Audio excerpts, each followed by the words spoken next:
The Odyssey by Homer is often thought of as a heroic story of King Odysseus as he attempts to return to his homeland after the Trojan Wars. Although this journey is at the forefront of the story, there's another character going through his own hardships and transformations, and this individual is the son of Odysseus, Telemachus. When we first encounter the boy, we witness that his life is infested by strange men who are trying to win his mother's hand in marriage. As the queen makes her suitors wait, the men plague the house, eating all the food, spending the coin, drinking the wine, taking for themselves what King Odysseus had left behind for his wife and infant son. At a time like this, one would expect the king's son to take action and bring order back into his house. However, this is not the case. Telemachus sits idle, waiting and hoping for his father's return.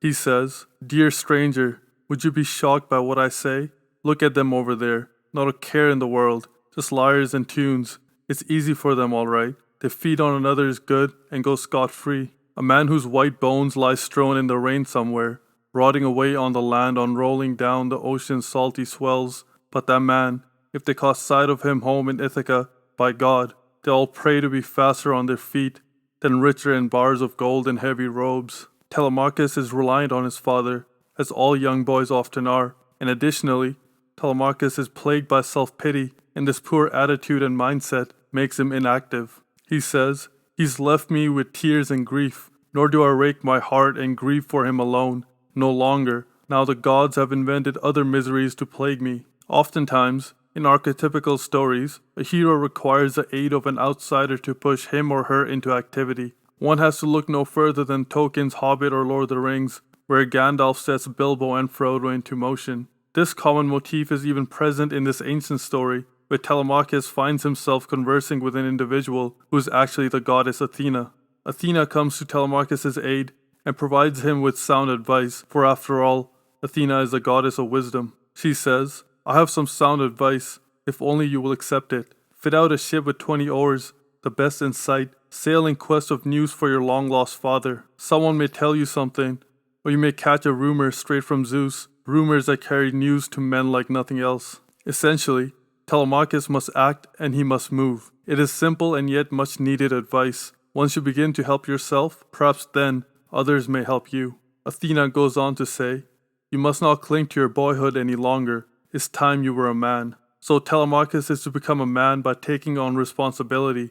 He is to become a man by taking ownership of his life. He is to become a man through action. She says, "Telemachus, you'll lack neither courage nor sense from this day on. Not if your father's spirit courses through your veins.